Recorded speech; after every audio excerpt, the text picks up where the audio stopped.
I show you some stuff. Yeah. So here is graphic stuff before desktop publishing. So I show people how I worked and how my friend Leo worked. So we had no computer, so we used letraset. So we did this all the time, and then we copied it in different sizes. Here you can see a tape report, for example. The way the cover had been done, the final product. So I show people that there was a time before the computer, and the funny thing is that there are so many young tape readers around, and they also work in about 60-70% not with the computer. They draw, they make cartoons, they copy stuff. So there is again an interest in to get different forms of expression on the graphical level. Very important also was stamps. To stamp stuff was always a big thing, and luckily I found some stamps. I had more of them because we also tried to make graphical stuff out of the stamps. Over here we have cassettes, and the cassettes which are in this glass stuff, they are in there because not because they are so precious, they are so worthy. I just wanted to show different strategies of packaging, how to package stuff, how to work out a visible surface on cassettes. So there is a ceramic cassette edition by Soviet France next to a handcrafted stuff of folding and gluing, next to a nice tourist booklet of the town where the birds are from. New stuff from the Stahl tape label in Renus modest knitting tapes. And on this side there is more local stuff. And for example, this is the first compilation I released on the end, my first cassette release from '83. And next to it is this is all brand new stuff from local labels, and graphically I love them. Every single copy is like a piece of art for me, and this shows that the file has no quality, has no future, because it has no history. When I see this tape once and it's at home somewhere and I pass by and it's in the last concert, this is for me a container where I get always the feedback, the emotion out of this concert, for example. So this is nice, precious stuff. Here is the fanzine stuff, and fanzines always have been really important to me because they opened different windows. Two different.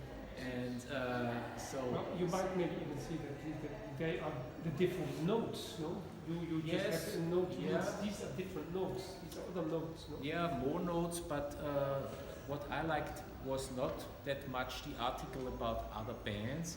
What I liked had been article about mail art, had been article about performance art, had been article on cultural strategies, had been topics about how do we work in this field of cassette mail art.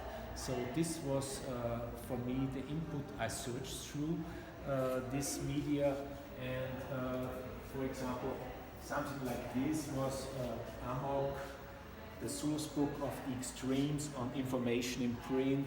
So to find out what alternative press stuff is available, book stuff. The same was with, for example, the Siam letter from Munich, the Society of Industrial Arts and Music. They also did not only write about music, they also wrote on art. ND magazine from Austin also had a high focus on performance art. So you could have in a magazine like this one, Andres did, the performance artist from Ireland, Kurt Gren, the filmmaker of Vienna, who did all these films on the Viennese actionists. So you also had in another issue Günther Bruce and stuff like this.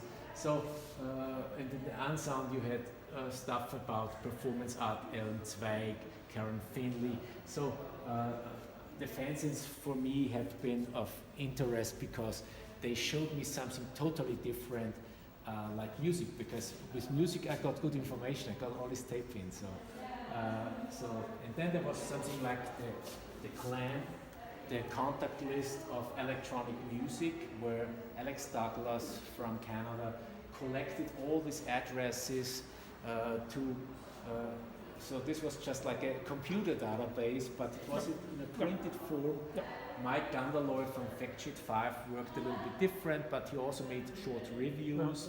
So through this you got the information that you are in a big, broad environment, and this gave a very interesting, new interesting fields open for me up in a certain way. When we go to the next room, I wanted to show how, for example, this is a letter I got from Berlin. It's 4 pages, yeah. I got sometimes long emails, but the information is something like this, maybe, yeah. So in terms of this, I wanted to show that all this communication was really intense, and this was the main focus for me, getting in touch with people who can write and explain what they do. Because for me it was so interesting to find people who are able to create immersive, pulsing and interesting sound, but also can talk about it.